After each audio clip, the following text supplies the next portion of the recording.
Hello, lovely people. Thank you so much for joining us. Yes, again, it is Wild Moments, of course, brought to you by explore.org. And it's not just me, it's Russell. Hi, Trishada. Hi, everybody. How are you doing today, Russell? Super, thanks. Super. Nice, warm-ish, sunny day in Cape Town. I know you are experiencing the same, finally, after a week of freezing, let's be honest. Yeah.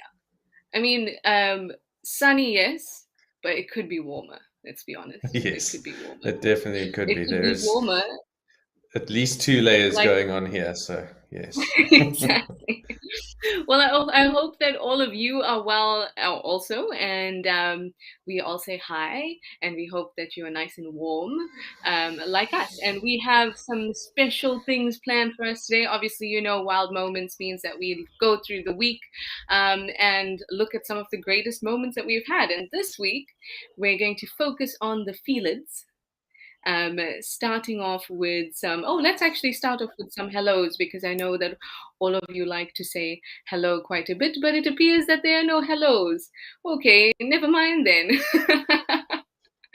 Let's get stuck into it. Also, remember that you can send us your questions and your comments like you usually do, and we can have some wonderful discussions.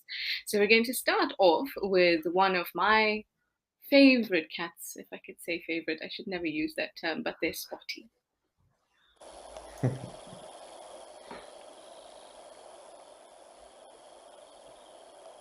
So I don't know the leopards in the areas where we have the cabs very well, but Russell does. I'm going to rely on him. Sorry, Russell. No, that's okay. So this is a chap that we've seen around a few times, but obviously this was taken just yesterday, as you can see in the date below there. It's a youngish leopard that we've seen around a few times. Um, I think that's the same fellow. It's hard to see in this particular shot, but I think it is. Um, and if those of you who've been with us a few times in the past would recall that this chap actually chased some baboons up the tree here at Olifants as well. We've also seen him diving into the reeds at Rosie's Pan, trying to, we think catch some fish or potentially actually grab a couple of waterfowls, let's put it that way. But there you see on the right-hand side, February earlier this year at Rosie's. He spent quite a lot of time around there. And looks quite different. We were chatting about that just before we went on Yeah. air, how during the day and at night they can look quite different. A lot of our viewers out there are not sure, always who we're looking at. And, obviously we have ways of identifying them. And for this fellow in particular, that beautiful necklace that you can see, if you look on the left-hand side of, well, the way you're looking at him, but on his right-hand side of his neck, there's this beautiful, dark, almost single, molded together bunch of spots that we've dubbed a necklace, basically. And there you can see that this is in fact the same fellow, a youngish leopard. We're not sure exactly how old he is, but I would say around about 2 or 3 years, no, probably about 3.5 now, I think, since the first time we started seeing him. So, yeah, exciting to have him back, and he looks like he's doing pretty well. What do you think, Trishale? I mean, it's Yeah. easy to get them confused. For years, it took me to start working out how to identify them when you couldn't, get the binoculars out to identify spots on either side of the nose, and they have to be standing perfectly in front of you, to get it. It's you kind of have to take a few shortcuts. So yeah, I mean, what were some of your tricks in the bush? Um, it was the same, when I started off being in the bush, they all looked like leopards. The Yeah, only difference was that some had these golden orbs between their back legs and some didn't. that was clearly a indeed. definable feature. But like you said, the more that you look at leopards, and the more that you just have to kind of wing it because you don't have time to pull out your binoculars and they don't listen to you when you say, oh, well, let me spots. Okay, turn your head, and now I count these spots. And you start to look at different things. I guess very much like people, or like a set of twins that you may have in your family. There are obvious things. Maybe the twin has a birthmark that the other one doesn't. But suddenly you start to realize these subtleties, or start to notice these subtleties. And now there's certain leopards that I'll be able to tell who they are just at a glimpse, because you start to recognize certain patterns. And is that your baby, Russell? Of course, yes. These are the joys. He's been quiet, the entire day, but go live on any kind of platform or start a video call, and he'll kick off the show for us. So yes, sorry Well, about that, everybody. I have or had a similar problem with my grandmother. Oh well, there you go. I hope that Exactly. not too often. Yes. No, thankfully not. But so to start off, when they teach us how to identify leopards, we're looking at the spot pattern just above their whiskers. And we read it from left to right, like you would a book, but you're looking at the animal. And that's a good place to start. But there's lots of 3 3s and lots of 5 3s and 4 5s. And then you start to think about other things. And what's interesting about this young male here, so here we can see he looks like a 3 on that side, perhaps, and maybe a 2 on the other side. But again, that speaks to how difficult it is to get them in the right position to have a look. Even Kirst is struggling. Well, exactly. I mean, it is like you say. He's a 3, a 2. I think when we first sort of trying to make There we an go. ID card for these leopards, but the thing that a lot of people don't realize is that leopards are very territorial, and it's a Exactly. way that many guides would cheat as well. They know the territories, they know the areas that they are likely to be seen, and if you do see a male or a particular female in that area, it's only likely to be a couple, maybe three Yes. or four different leopards, and so you can narrow it down quite quickly. For many of Yeah. us watching from the outside from around the world, it's it could be any number of leopards. So yeah, there are a number Yeah. of ways to do it.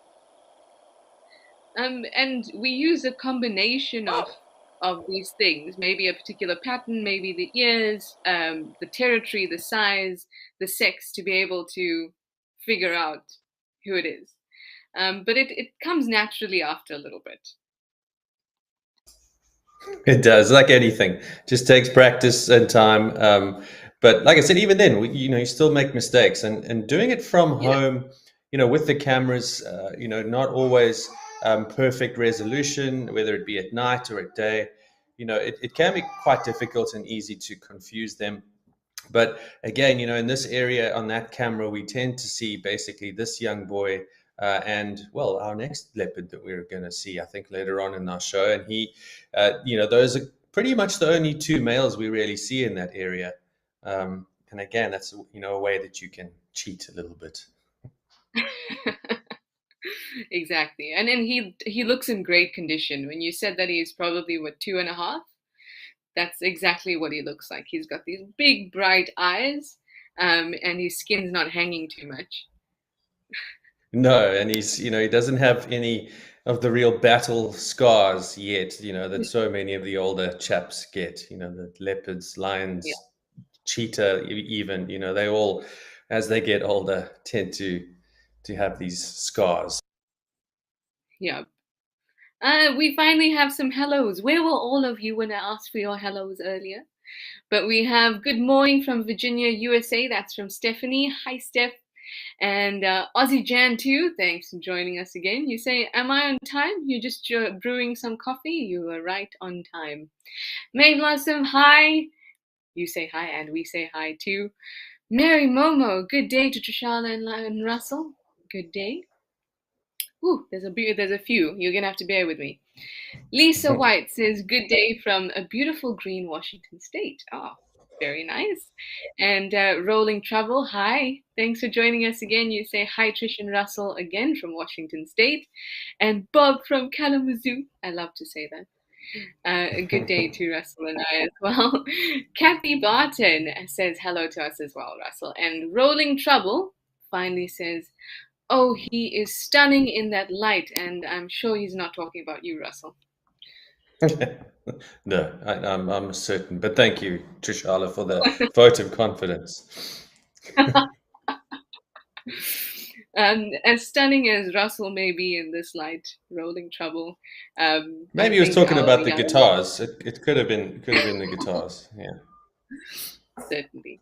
But our young male, yeah, he's absolutely stunning. And that light, in fact, that's something we were going to talk about too. We're going to have to move on to our next clip soon, but we were talking about how different they look in daylight and when we see them in infrared. Sometimes I think maybe it just puts us off because our eyes are using different cells to identify what's happening in the black and white and what's happening in the color picture. But I also find it interesting that you can't immediately recognize them when it's in infrared. No, agreed. I think the color really helps us a lot. As humans for ID, it's such an important part of our sight, and the reason why we all tend to hang out indoors and out of the bush at night as much as possible. And Yeah. so for us, I think it's key in ID. And like you say, when we're just seeing it in infrared like that, much more difficult. Obviously, the animals don't have nearly as much trouble with that, and of course, far better vision at night than we do. Just about everyone out there. So, yeah, again, coming back to what we were talking about in the beginning, when you first start guiding, you just start figuring out which leopard is which, and then at night, it becomes a whole new challenge, and you get it wrong, 60% of the time. And Trishala and I worked in areas where we had trackers, and the trackers often lived in that area for many years, had guided in that area, and would, without shame, correct you in front of the guests at any given opportunity to say, no, no, no, buddy, that is not that leopard. This is this leopard. And, you live and you learn. But yeah, I agree. To me, very difficult between day and night. And again, even more difficult from home, watching on the screen. Yes. Yeah. Anyway, we'll move on to our next clip, which is a slightly older boy that you offer there at Oliphant.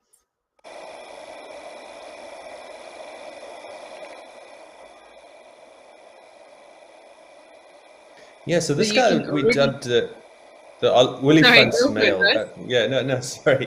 And again, one we've seen for many years walking this little pathway. It goes right past the camera. Here again, a few days ago, 3 days ago now, looking quite skinny. You can see his hips, quite clearly in this shot.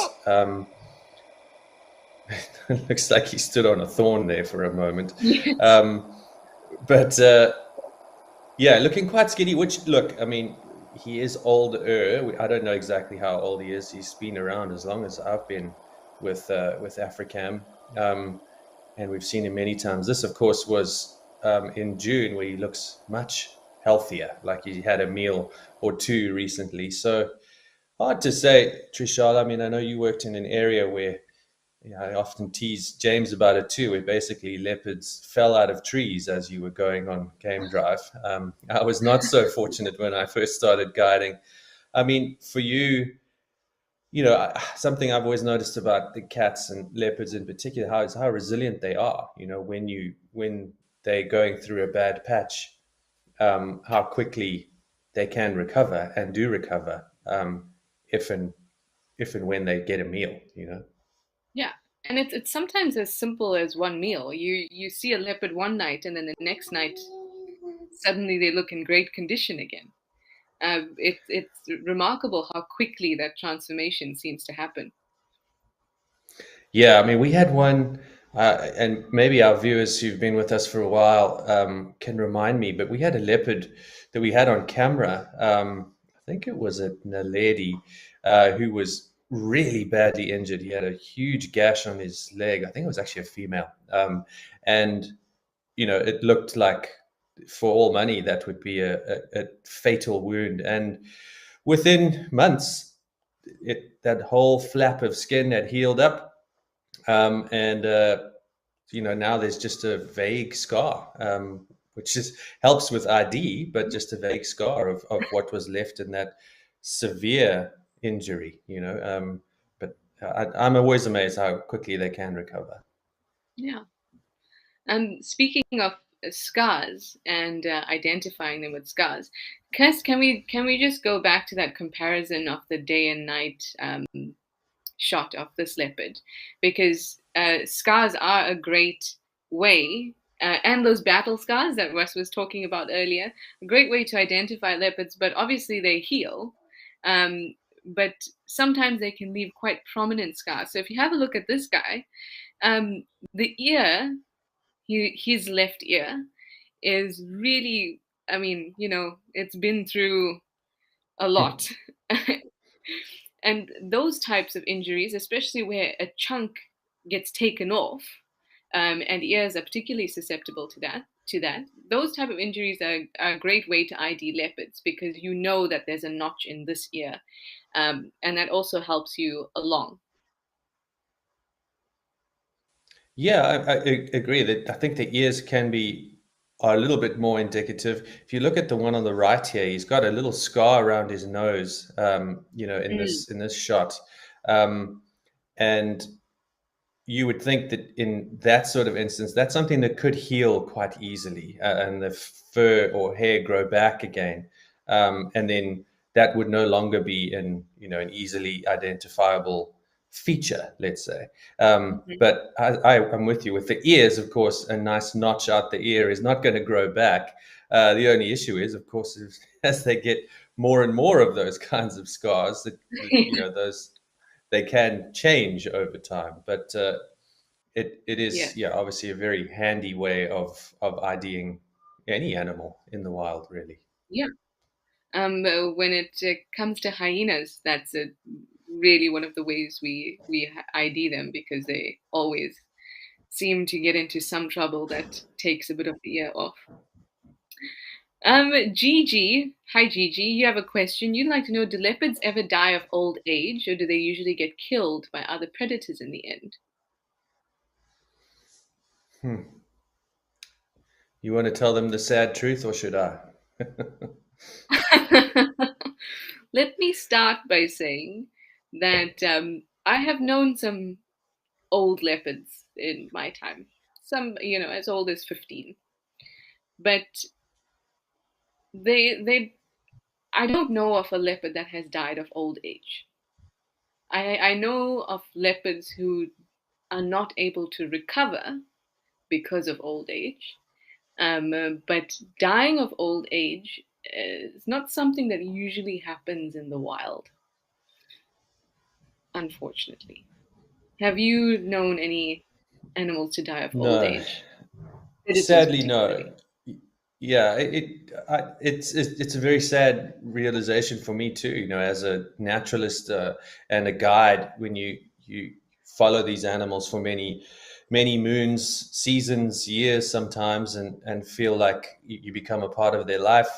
And as they get older, and sometimes you can watch them, for their entire life. And as they get older, Mm, you start to realize the reality that most animals will never just go peacefully in the night, in the wild in Africa. It tends to be a fairly brutal, either slow and painful, or fairly quick, but in a very violent way. And that's just a reality of the natural world around us, and particularly, like you said, Trishada, for the cats. The cats, the big predators, I think, have it a little bit more difficult. You may find a few lucky elephant or larger antelope yeah. species that may actually, be old enough to curl up in, under their favorite tree and pass away quietly.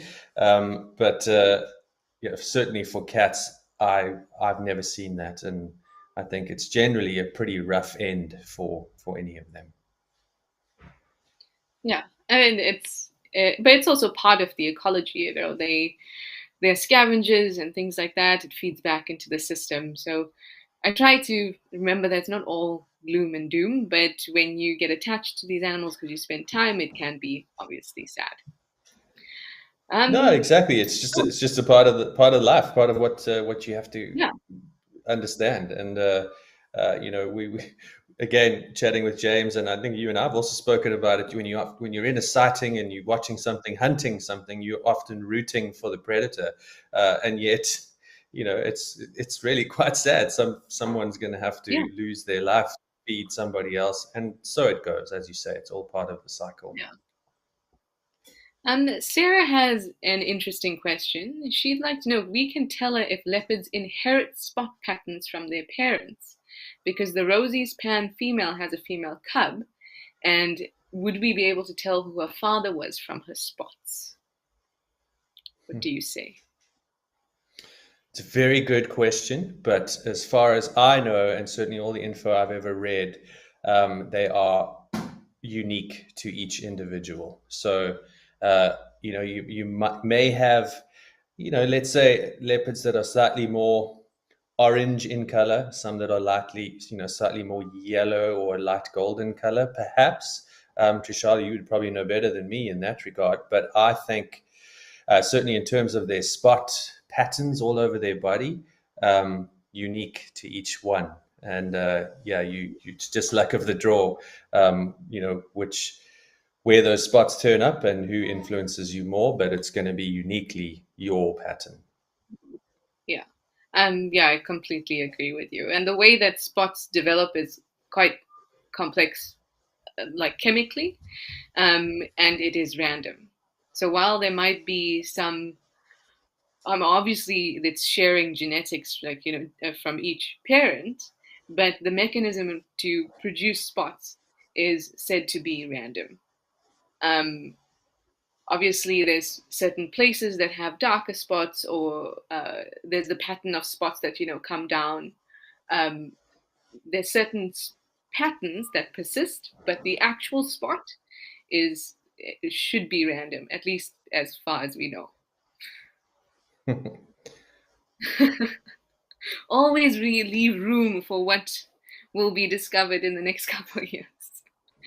Well, this is the Christopher point I James. always try to make with my guests as well, is that you'll Yeah. find that, safari guides, naturalists, and perhaps scientists have a lot in common with politicians in that way, that we don't like to give a definitive answer because, we can always be proved wrong. And I've certainly found that in the bush and in the wild when you say one thing, no, leopards would never do that. Well, watch, they'll do it in front of you just to embarrass you once Exactly. again. So, Exactly.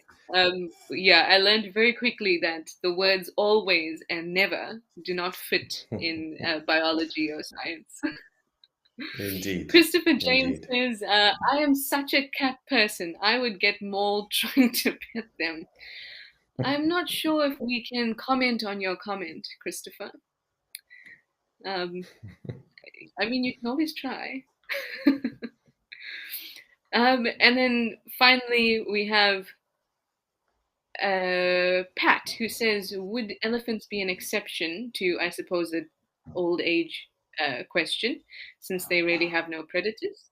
I mean, we did discuss it. It is possible, but they have something else that may stop them from dying peacefully, and that's their teeth. So at a certain point, they'll lose all their teeth, and then they can die of starvation. So it's still not a, as Russell said, curl up under your favorite tree situation. No, sadly, no, is very rare, but it's possible, never or always. It's possible. Wow, our time has flown, but we're going to move quickly on to our next clip, which is a slightly bigger felid. In fact, the biggest one we get you.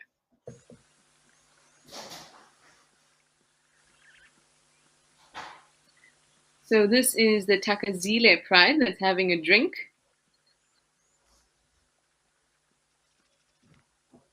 I love watching lions come down to have a drink, especially when there's a beautiful light and still water.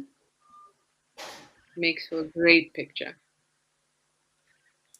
Yeah, it's definitely something that most safari goers would chase after. That photo of them all drinking, you get the photo from the other side. That's the perfect goal. But it's nice to see that Takazile is back again. It's been a while since we've seen this pride on camera. They of course are always around, but it's nice to see them back.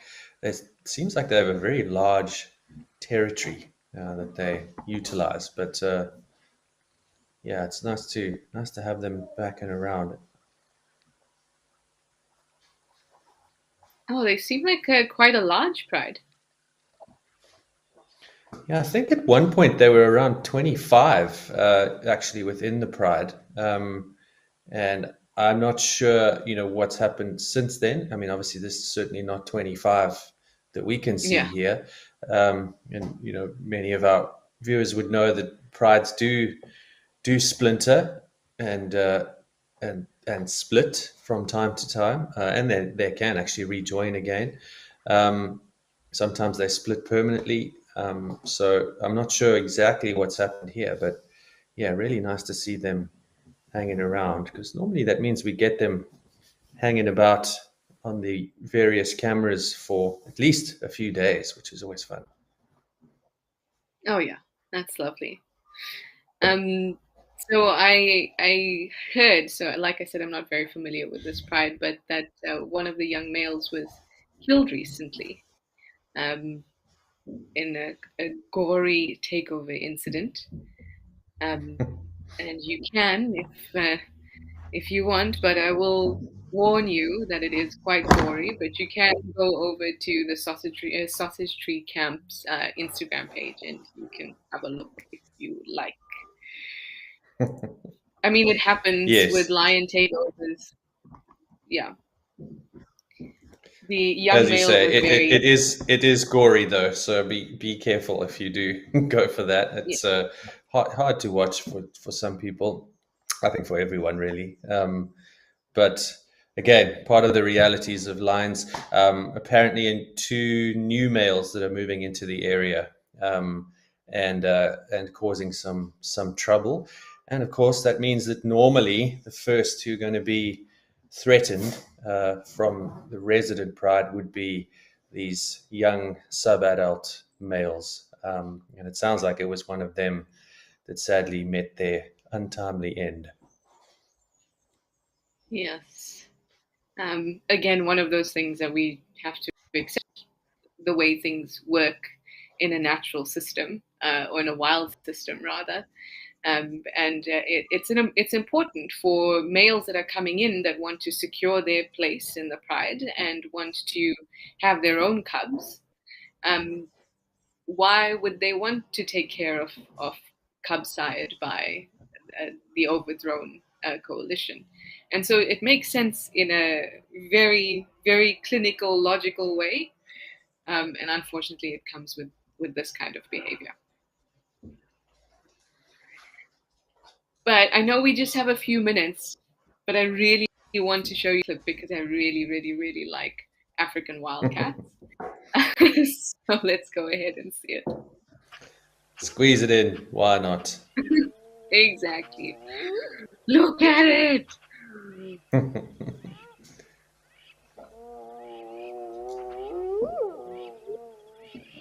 Oh, a bit of a whoop as well. Some hyenas around.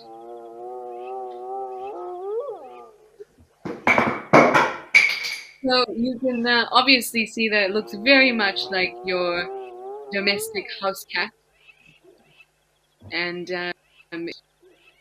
its lineage, or at least one small population, is probably what resulted in the domestic cats, at least the ones we get in Africa, at least originally.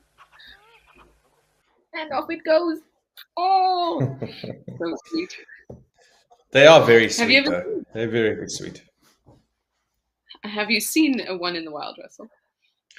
I have actually. I've been pretty lucky in that regard. Mostly in very dry areas. I think this was Tau, so that would kind of fit in with that. A lot more dry and desert areas. They're around all over, but I think you just have Yeah. better luck seeing them in the not so thick bush, and that's why we've had better luck there. So I've seen them a few times. What's the other one? Spotted cat, or is it the black-footed cat? I forget if they're the same There's thing. a I feel like. black-footed cat, um, uh, Hmm. but not in Southern Africa. Well, not in South Africa. At least I haven't seen Yeah. it there. Yeah. So I've seen one, and I just don't remember where. And it was a the black-footed cat. So that was once in my entire career. So yeah, as you say, those little cats are fun to see, and not something you see every day as a guide either out in the Mm, bush, because they tend to run away from the vehicles. So the camera gives you quite a nice little insight into quite a secretive cat. yeah, absolutely. I've seen a wildcat twice, and it was gone in an instant. As soon as I recognized Mm. what it was I was looking at, it was gone. So, like you said, having a camera and being able to get this, longer than 1 second sighting of a wildcat is phenomenal. One of the many benefits of having cameras that can peep into nature for us. Anyway, Indeed. everybody, it's that time. Thank you so much for joining us for our little Feel It Wild Moments show today, brought to you by explore.org. And thanks so much, Russell, for joining me and being a great co host. And we'll see you all again soon. Thanks, everyone. Thank you.